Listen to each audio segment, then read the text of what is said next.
भगवान के साथ होने पर मिलते हैं यह 8 संकेत। मित्रों, वैसे तो सुख दुख, लाभ हानि, लाभ यश अपयश जीवन के हिस्से हैं और यह सब तो आते जाते ही रहते हैं, लेकिन कुछ लोग अपने जीवन में इतने निराश हो जाते हैं कि उन्हें लगता है कि भगवान को उनकी कोई परवाह नहीं है। कुछ लोग यह सोचने लगते हैं कि भगवान है भी या नहीं। लेकिन हम आपको इस वीडियो के माध्यम से बताने जा रहे हैं 8 ऐसे संकेत जिनके बारे में हमारे शास्त्रों में बताया गया है, और ऐसे संकेतों का मिलना इस बात का साक्षी है कि भगवान आपसे प्रेम करते हैं।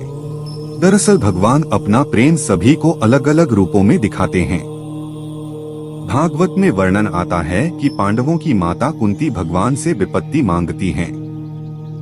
कुंती महारानी कहती हैं कि जब जब हम पर विपत्ति आई तब तक आप हमें बचाने के लिए उपस्थित थे, लेकिन जब आपने हमें हमारा राज्य वापस जितवा दिया तो आप द्वारका जा रहे हैं। इससे अच्छा तो विपत्ति ही हमें दीजिए ताकि आपका साथ हमें प्राप्त होता रहे।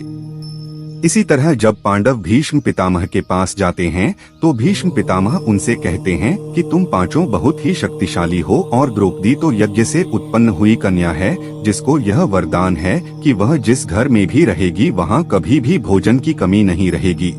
फिर भी तुम लोगों को इतना दुख देखने को मिला, तुम्हारा राज्य छीन लिया गया और तुम्हें अन्याय से वन में भेज दिया गया। तुम्हें जलाकर मारने की कोशिश की गई और क्या क्या षड्यंत्र तुम्हारे साथ नहीं किया गया। भगवान की लीला भगवान ही जाने, ना जाने भगवान अपना प्रेम किस को किस रूप में दिखाते हैं। भगवान किसी को सुख देते हैं तो किसी को दुख देते हैं, लेकिन कुछ भगवान के भक्त यह नहीं समझ पाते कि दुख भी भगवान की ही देन है और वह निराश हो जाते हैं। उन्हें यह शंका होने लगती है कि क्या भगवान को उनकी परवाह है।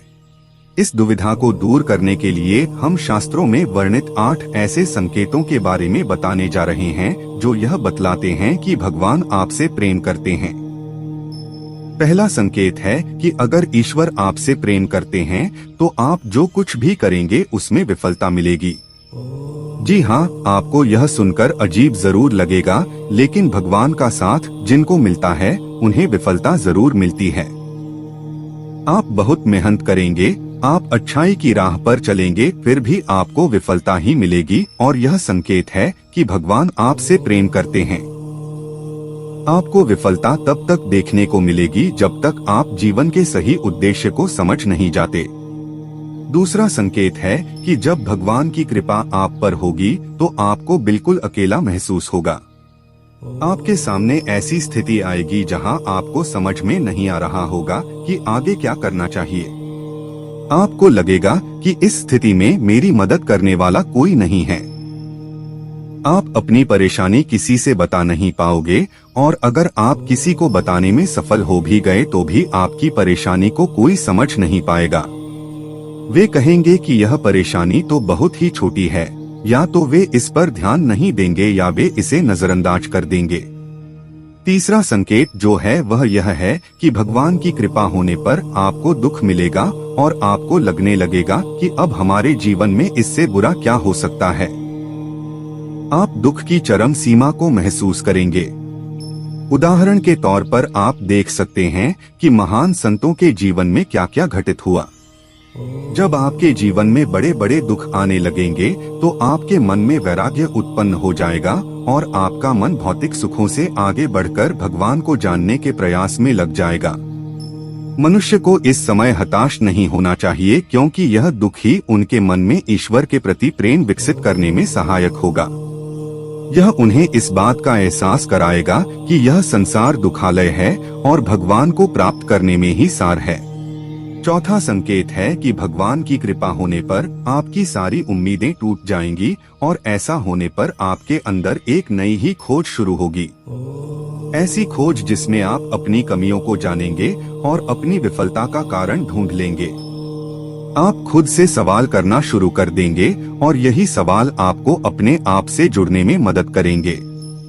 यह जुड़ाव ही आपके जीवन में एक नया बदलाव लाता है। भगवान अगर आपके साथ हैं तो आपके चरित्र में बदलाव होने लगता है। पांचवा संकेत है कि भगवान अगर आपके साथ हैं तो आपके चरित्र में बदलाव होने लगता है।